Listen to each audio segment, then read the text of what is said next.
Buenas, buenas. Bueno, ¿cómo están? Estamos acá en un nuevo capítulo de Pizza Birra y entrevistas. Para los que ya nos vienen escuchando de Pizza Birra y Podcast, somos Lucía Sinali y Alejandro Bonomi, que estamos por entrevistar a Nadir Medina, el director de la película Les Desobedientes, Bienvenido. que bueno, la que estuvimos hablando recién. Gracias. ¿Cómo andás, Nadir? ¿Todo bien? ¿Estuvieron hablando recién? Sí.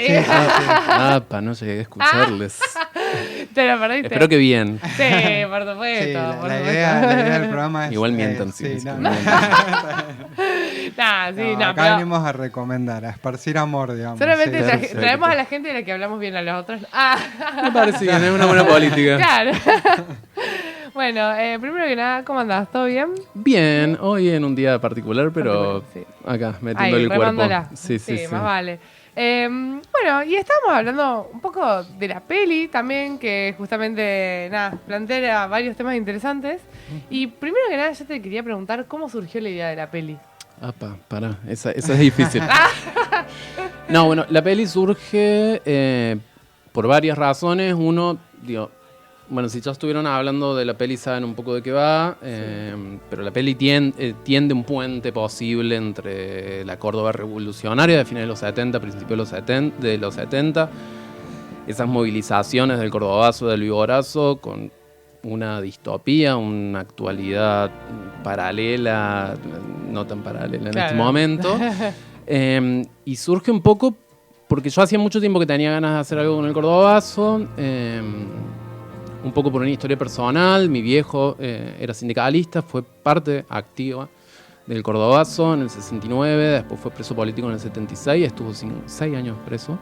Entonces, digamos, hay una historia familiar que yo sentía que me debía, digamos, frente a esos procesos de lucha de los 60 y los 70. Tiene una dedicación al final.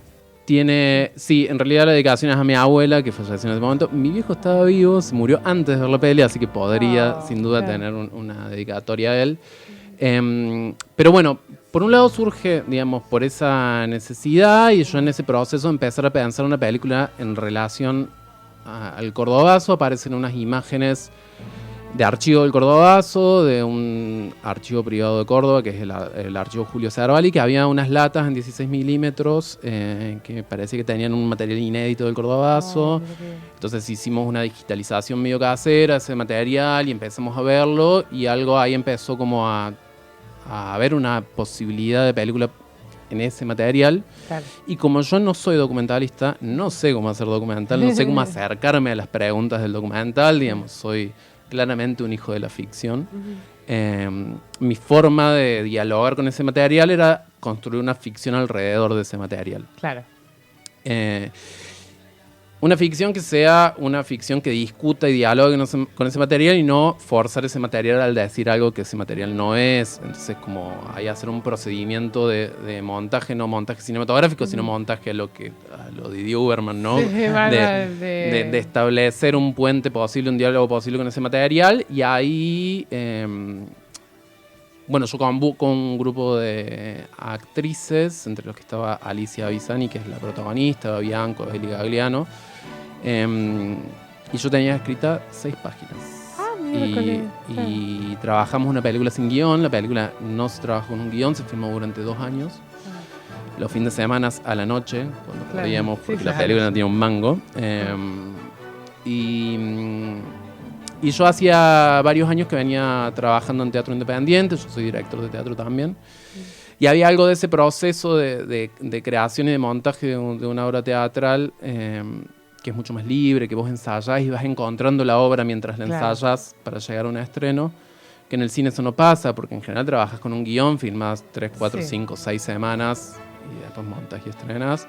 Entonces había algo de ese proceso un poco más artesanal que yo tenía ganas de experimentar. Entonces les propuse eso. Yo tengo esto que no sé si es una película, que no sé cómo va a dialogar con el material, digamos, vamos para adelante.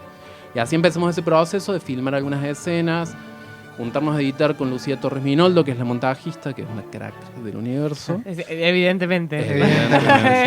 Sí. Vos sabés que sí. Sí. Y empezamos a montar algunas escenas. Lo primero que filmamos es la escena de la represión en la fiesta, por ejemplo. Ah, mirá. Eso fue lo que está casi al final. Que está medio, sí, es como medio. del medio al principio, sí. Es como medio el detonante, ¿no? De la película. Sí. Pero fue lo primero que filmamos. ¿Por qué? Porque lo filmamos en el casamiento real de la productora. ¡Ah, mirá! ¡Qué bien! Que Hay que me aprovechar hasta los eventos sociales. Ella es la que quiso. Ella me dijo, yo Muy hago de fiesta productora. solamente si filmamos. Le dije, bueno, sí, Buena dale. excusa para casarse. Y yo ahí estaba en crisis con el cine porque yo no quería dirigir más. Me había peleado con el universo del cine. Estaba como en una especie de crisis y ella me dijo, si vos no filmás, yo no hago la fiesta. Menos mal. Me agarró un ataque de pánico, todo. Fue como no, medio no es terrible. ¿Te ayudó a hacer las paces el proceso? Claramente, sí. Qué bueno. Sí, me volví a mirar con el cine desde un lugar como mucho más amoroso y artesanal. Como me había quemado un poco la cabeza el proceso de la película anterior, que había sido bastante más industrial y muy largo y muy complejo. Con un montón de cosas que no voy a contar. Okay. Pero bueno, había quedado muy cansado y un poco este proceso como que me volvió a amigar con esas ganas más primitivas del hacer y de contar y de experimentar con imagen y sonido. Entonces ahí empezó a aparecer una posible película. Digamos, cuando con Lu nos juntamos a montar la película, la montamos mientras la filmamos. O sea, tiene 2 años y medio de montaje la película. Lo cual es una locura. Es muy... Entonces, mientras filmábamos, íbamos montando, íbamos viendo qué era lo que el material proponía y íbamos decidiendo qué seguir filmando. Entonces, es una película que se fue haciendo mientras la hacíamos. Como re espontáneo. Sí. Y algo como bastante visceral que tenía la película. Y la verdad que también la hicimos entre muy poquitos. Digo, la mitad de la película la filmé yo solo con una cámara y las actrices. Claro. Y las escenas, después cuando entendimos que había que hacer escenas más grandes, más de la ficción, ya empezamos a armar un equipo más grande y la película fue creciendo. Claro. Pero bueno, de ahí viene el germen. Y después sí unas ganas de establecer, digamos, la película la empecé a pensar en pleno macrismo, digamos. Con un enojo zarpado por la realidad, ¿no? Sí. Digamos, en donde veíamos que la derecha avanzaba, en ese momento era otra derecha y es mucho peor, digamos, y yo sentía que había que dejar, digamos, las sutilezas y pasar a hacer algo como más gritón. Sí. Por eso la película es medio contestataria, por eso grita, digamos, por eso tiene placas, por eso manifiesta, digamos, y tiende un puente no solo con las luchas políticas de los 60 y los 70, sino intenta tender un puente, digamos, con la estética cinematográfica de la época, con el Godard de los 70, con La Hora de los Hornos, con El Pino Solano de los Hijos de Fierro, con un cine más, digamos, militante, digamos, con Ice de Robert Kramer, digamos, no solo el cine latinoamericano. Un cine que genere como para debate también. Claro, un cine que un poco exponga, digamos, que también veníamos de muchos años en decir donde, bueno, si se veía política en la película había que hablarla en voz baja, digamos, porque lo político en voz alta estaba un poco mal visto para el artista. Y para mí había que salir a gritar. Yo estaba como cansado, veía que los derechos se ponían en peligro y quería hacer una película contestataria. Claro. En esta Córdoba que es una mixtura entre somos los hijos de la revolución, de la reforma del 18, somos los hijos del cordobazo y a su vez somos los que posibilitaron la victoria de Macri y Milei. Es una locura. Entonces, digamos, ¿cómo conviven esas dos realidades? ¿Cómo ponemos a discutir eso y cómo podemos tender un puente en revisar esa historia, ese material de archivo, esas luchas de los 60 y los 70, no desde un punto de vista de rigor histórico, sino a través de un proceso artístico activo, ¿no? Digamos, cómo a partir de una ficción nosotros podemos revisitar eso y quizás, digamos, no ser didácticos con esos procesos de lucha, sino ponerlos sobre la mesa y poder pensarlos desde el hoy, digamos, de la generación que somos. Yo no viví los 70, digamos, soy hijo de los 70, soy más hijo de los 90, digamos, ¿no? Entonces, había algo de todo eso que terminó confluyendo en este engendrito que es Les Desobedientes, ¿no? Me encanta. Bueno, pero está muy bueno y algo por ahí del proceso se devela un poco también en la peli, como la cuestión de la experimentación, creo que se nota y está bueno, me parece como re original. Bueno, algo que te quería preguntar, hay varias preguntas que ya estuviste respondiendo. Sí, porque yo hablo y no paro. Me encanta, igual me sirve un montón. Sí, la otra pregunta era de dónde había salido la forma también de la película. Bueno. Entonces es como pero por ahí, vinculado. A lo que iba era, ¿por qué el formato 4:3 y el blanco y negro? El blanco y negro porque, sí, el 4 y 3 porque es una película de retratos en cierto punto, ¿no? Entonces el 4:3 es un formato que posibilita, digamos, mostrar el rostro de una forma que otro formato no te lo permite. No sé, para mí era una película de retratos, tiene muchos primeros planos la película. Y el 4:3 era, digamos, algo que estaba muy bien y que dialogaba muy bien con esa idea. Y el blanco y negro tiene que ver con la unidad con el material de archivo, ¿no? Digamos, el material de archivo es blanco y negro, es 16, es 35, es 4:3. Y siempre la idea, que esto fue algo que charlamos mucho con Lucía, fue que ese material de archivo no se sienta como pasado. Esto que te decía, no es historia, ¿no? Sino es algo que está en constante diálogo con ese presente de la ficción. Tal cual. Entonces, había una intención de suturar, intentar hacer desaparecer los bordes entre la ficción y el documental. Y generar una idea de presente continuo, digamos. Que no haya un pasado y haya un presente, sino generar un presente continuo, en donde eso que sucedió en el 69, en el 71, podía estar sucediendo tranquilamente en esa ficción del hoy, digamos. Entonces había algo de eso, por eso el blanco y negro, por eso el 4:3, y creo, como viéndolo a la distancia, que hay algo de eso que funciona, que hay algo de eso que vos ves de material, y claramente es material de archivo, pero dentro de la diégesis de la película genera una idea de continuidad que posibilita hacer el ejercicio de que desaparezca la temporalidad. Es lo que estuvimos hablando cuando hace un ratito hablando de la película, es como... Me puse medio teórico igual, perdón. No, está re bien, somos estudiantes de cine, teorizar todo lo que quieras. Es parte del proceso mental que uno hace como espectador mirando la película, digamos, o sea... yo que también lo que veo es ficción, ¿entendés? Es como que empezás la película y decís, bueno, ¿dónde estoy parado? ¿Entendés? Y tanto el material de archivo como la ficción que vas mirando, nada, te genera este constante diálogo de, bueno, no, creo que estoy en el pasado, no, creo que estoy en el presente, no, me parece que estoy en ambas simplemente al mismo tiempo, y entra una cuestión también media distópica, como decíamos, media distópica futurista que nada, que te termina dejando la sensación de que, bueno, medio que es un poco atemporal, digamos, en ese sentido. Sí. O la historia por ahí se repite, quizás. También, claro. Y te iba a preguntar, me quedé pensando en esto de que nos contabas que, bueno, que fueron 6 páginas del guión, que la verdad me sorprendió mucho. Y en cuanto a la improvisación, ¿cómo hacían? ¿Iban e improvisaban? O sea, ¿vos tenías decididas las escenas antes y iban al lugar y la improvisaban? ¿O improvisaban, no sé, capaz en un teatro y ahí definían de qué iba a ser la escena y buscaban las lugares? Porque no ensayamos con las chicas prácticamente. Hay mucho material que va afuera. Nosotros empezamos como a pensar la película a partir de que nos juntábamos e improvisábamos en escenas en mi casa, que yo la filmé. De ese material no hay nada en la película. Fue una especie de material de investigación. Y después, en realidad, estas 6 páginas que estaban escritas eran como una especie de escaleta, ¿no? Había unos subtítulos que terminaron siendo los nombres de los capítulos. Y una pequeña descripción de lo que pasaba. Claro. Después, la única escena que sí tenía escrito los diálogos es cuando las 4 trolebuseras conversan. Se nota, sí. Mira. Porque teníamos 2 corbateros, entonces no podemos improvisar. Entonces tenía que estar escrito. Me encanta. Había una limitación técnica.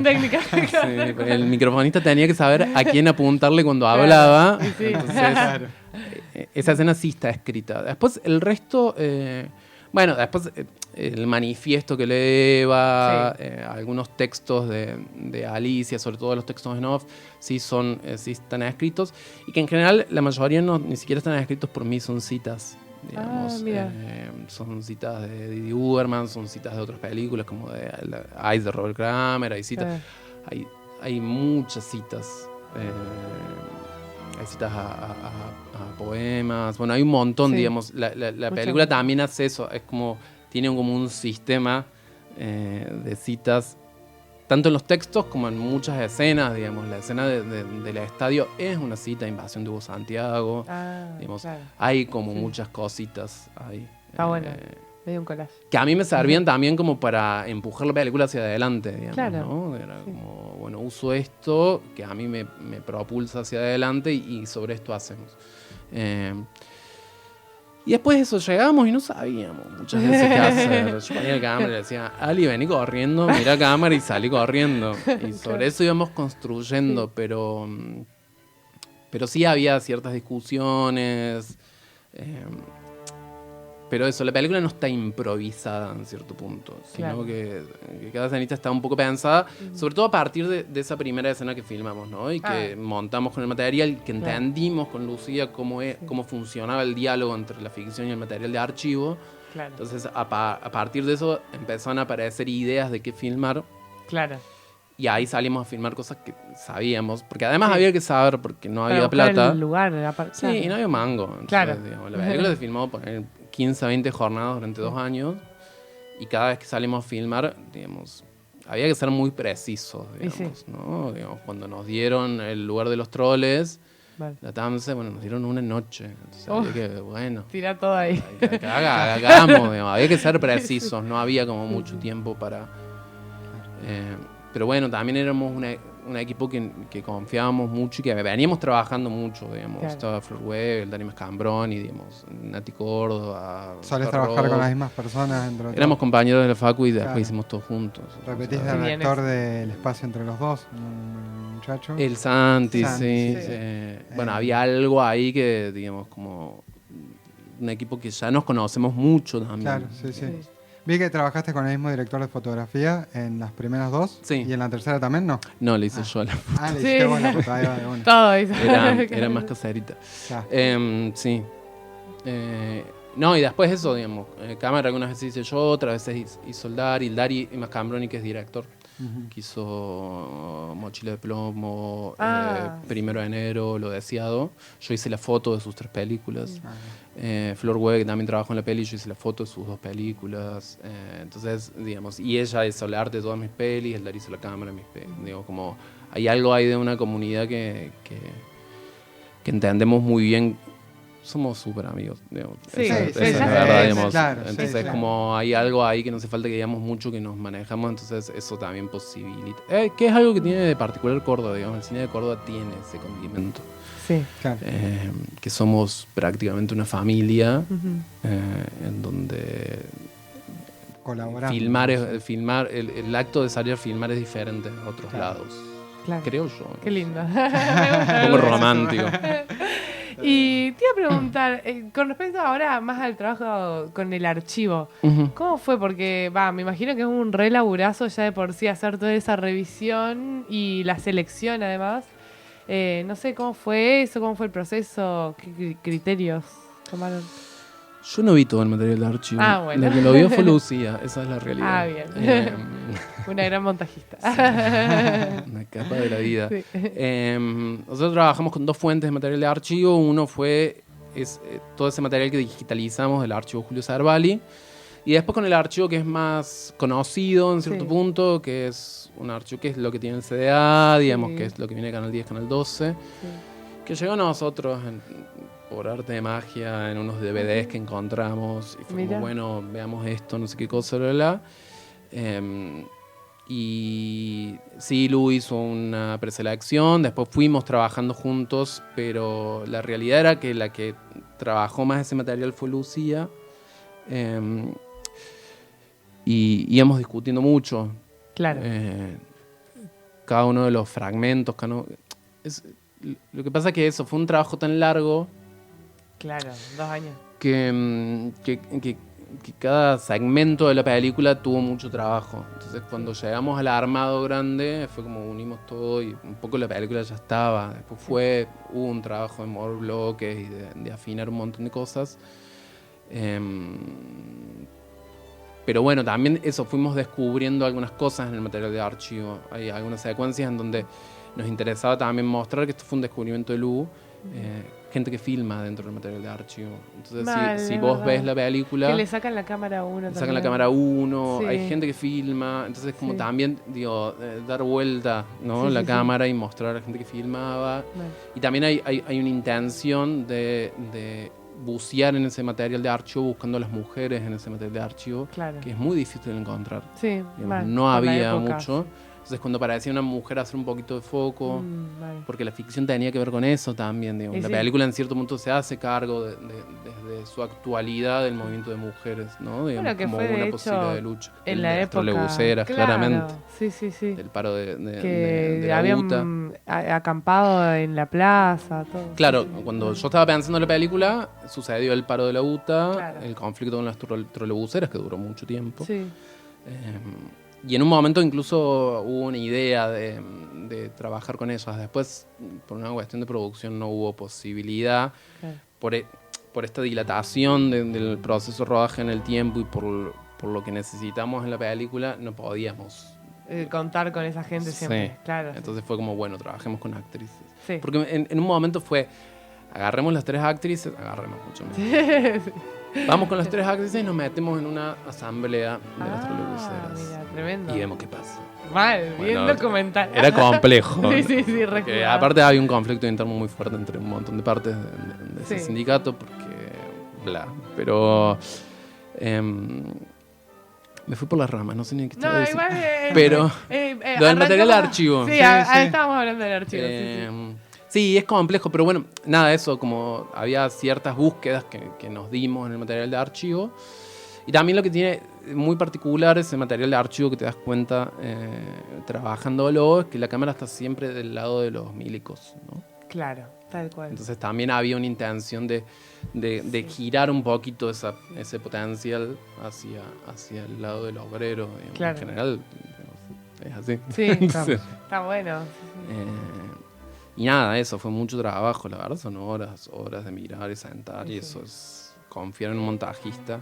Yo odio montar, entonces cuando descubrí a mi hermana del alma, Lucía Torres. No la soltaste nunca más. No, claro. Tal cual. Bueno, y hablando un poco por ahí más de tu filmografía, fuiste pasando por distintas temáticas y distintos géneros. Que lo habíamos estado hablando un poquito afuera también. Uh-huh. ¿Qué género te gustaría trabajar en algún futuro proyecto? A mí hay algo que a partir de esta película como que me interesa mucho, que es la ucronía en cierto punto. Digamos, como yo tengo un proyecto que tengo muchas ganas de hacer, lo que pasa es que hoy es inviable, y hoy es más inviable todavía porque es muy caro.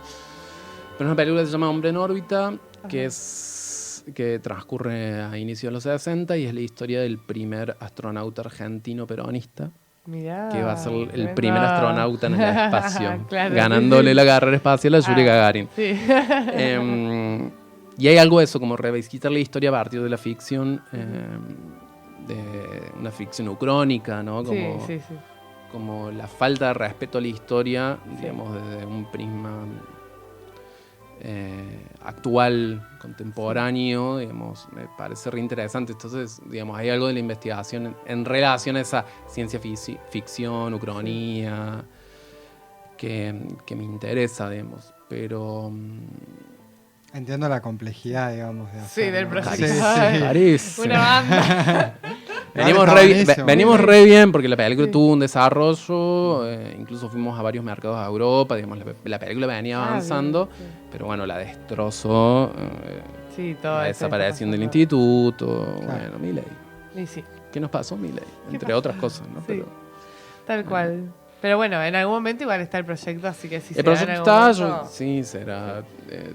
en algún momento. Hay que tener fe. Pero bueno, por el momento es, la verdad, no sé si tengo algún género que tengo ganas de hacer, tengo ganas de filmar. Sí, más vale. Y eso ya es un montón. Lo que todo el mundo quiere. Y ni siquiera sé si tanto de dirigir, tengo con muchas ganas de acompañar proyectos, que es lo que estoy haciendo, digamos, vengo trabajando mucho como director de fotografía y la verdad es que también yo hoy no tengo tanto para contar, eso es lo que siento. Bueno, pero está bueno. O sea, no se me ocurren tantas ideas y tampoco tengo las ganas de echar un proyecto en este momento. Siento que hay gente que tiene cosas mucho más interesantes para hacer y me interesa acompañar esos procesos. Claro. Entonces, hoy tengo mi energía puesta en sobrevivir, por un lado. Claro. Y por otro lado, ayudar a mis amigos a hacer sus películas. Que me parece que hay una serie de proyectos que son fabulosos y que hoy corren riesgo de no poder existir.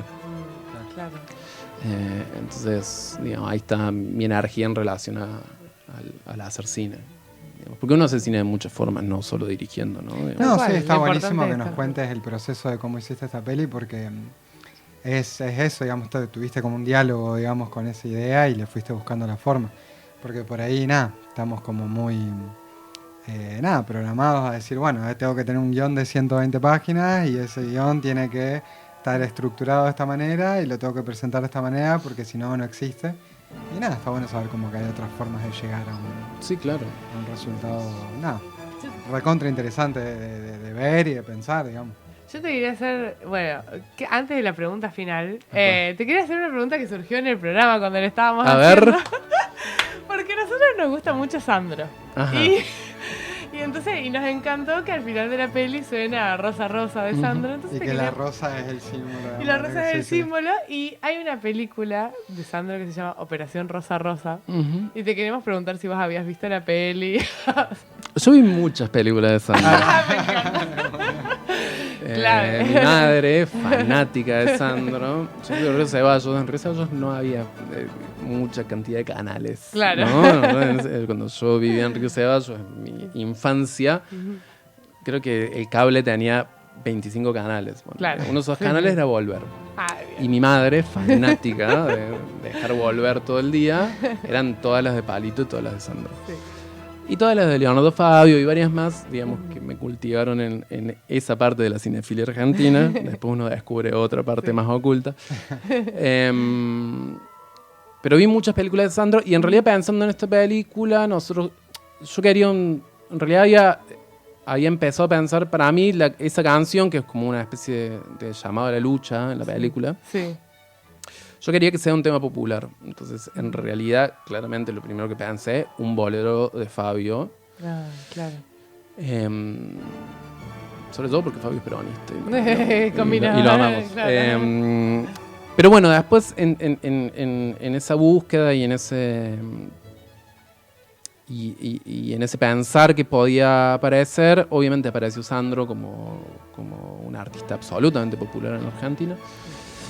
Y Rosa Rosa del 69, una canción que sale en el 69, entonces había algo que tenía que ver y apareció la idea de la rosa.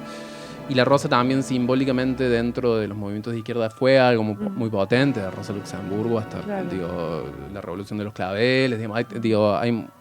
Las flores tienen en sí una potencia poética como gesto de resistencia. Entonces, fue como, Rosa Rosa. Y la probamos y dijimos, esto está... Fue genial, es que fue una bomba. Después fue re difícil negociar con Sony. Claro, eso fue lo más difícil. Sí, el desafío. Pero bueno, los herederos de Sandro dijeron, sí. Wow, qué buena onda. Poniéndole tarasca, ¿no? Porque eso sí lo pagamos, el resto de las cosas no, pero eso hubo que pagarlo. A donde había que invertir se invirtió. Pero sí, y para mí le da como un carácter muy poderoso, digamos, ese momento. Tiene mucha energía. Y era esa canción, y era esa versión, digamos, porque en un momento, digamos, entre las limitaciones de producción nosotros tenemos los derechos, pero tenemos los derechos autorales, que nos habían dado los herederos, pero nos faltaban los fonográficos, que los tenía Sony. Entonces por ahí era, hagamos un cover, entonces no pagamos fonográficos. Claro. Y fue, pero no. Porque no es Sandro, claro, su voz. Un poco, claro. Es que su voz es muy potente. Aparte ya la habíamos montado así, ya queríamos que se Sí, obvio. Bueno, ahí entró Nati, la productora, a negociar fabulosamente con toda esa gente que no sé cómo hizo y salió adelante. Pero sí, yo investigué mucho, digamos, en relación a las canciones y se estableció rápidamente, digamos, Rosa Rosa. Qué bueno, me alegro. Y la última pregunta que te quería hacer es, hablando también un poco del cine argentino, y nosotros, este programa va con la idea un poco de revalorizar el cine argentino, por eso lo empezamos a hacer el año pasado, justamente. Y te quería preguntar, una película argentina que pudieras recomendar, además de las de tu filmografía. Nunca recomendaría una película.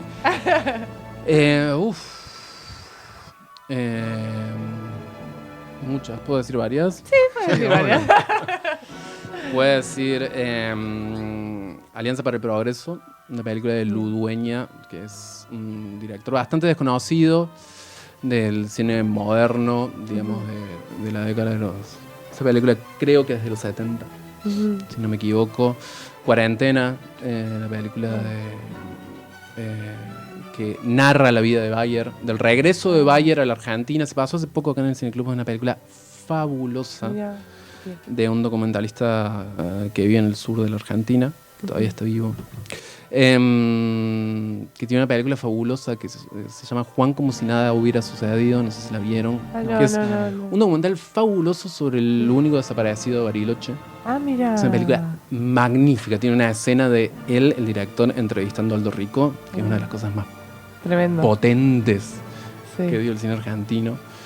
La Ciénaga, obviamente, de Martel. ¿Qué más? Las aguas bajan turbias, de Hugo del Carril. Mira. Toda la filmografía de Hugo del Carril. Crónica de un niño solo, de Fabio, digamos.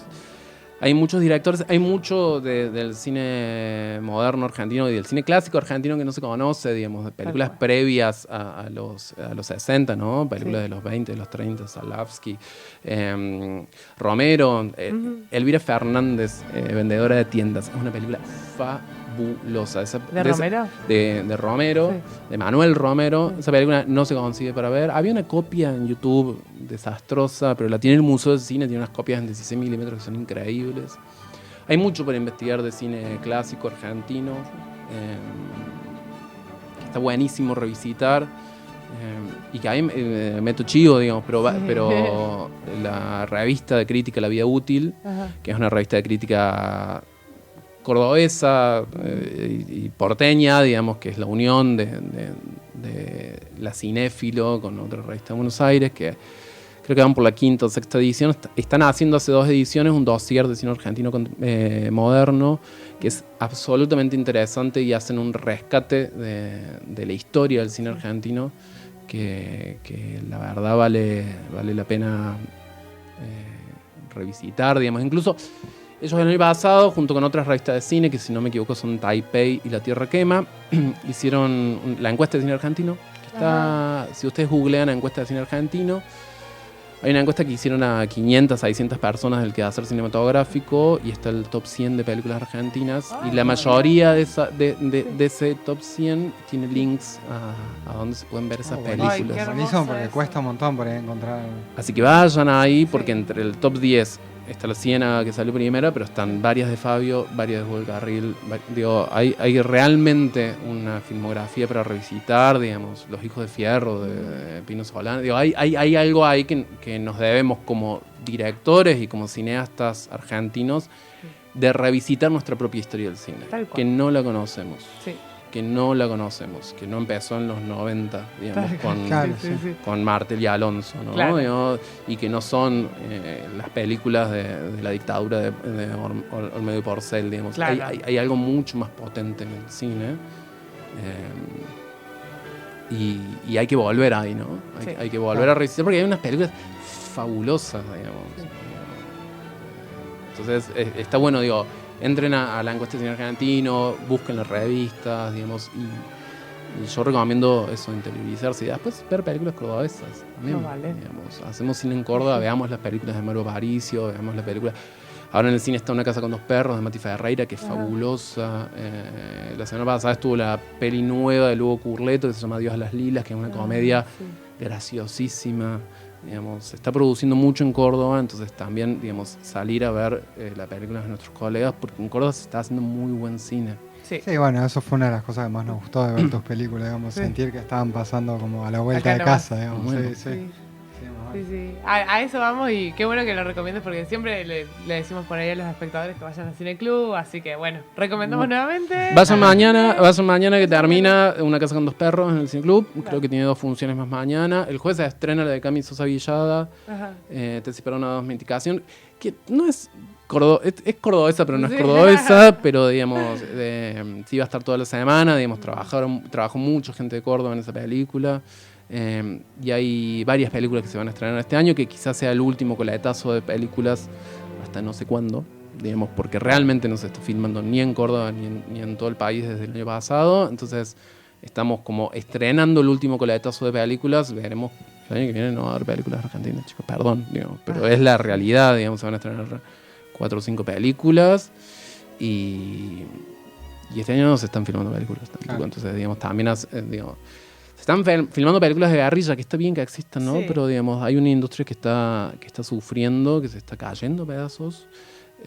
Entonces, ahora que todavía tenemos estrenos, digamos, llenemos las salas. Claro. Porque esto que hablábamos hace un rato también, digamos, hacer cine se hace de muchas formas. No solamente dirigiendo, hacer cine se hace también yendo a las salas. Es que así promovés que justamente se hagan más peli, digamos. Si no vas, no se van a hacer más. Es así. Exactamente. Así que bueno, qué lindo cerrar así la entrevista. Muchas gracias, Nadir, por venir. La verdad, un placer hablar de esa peli y poder hablar con vos. Y bueno... saludamos también a la gente que nos está escuchando ahora y a la gente que nos está viendo por YouTube. Y bueno, nos estamos viendo el martes que viene. Chau. Muchas gracias. Besitos.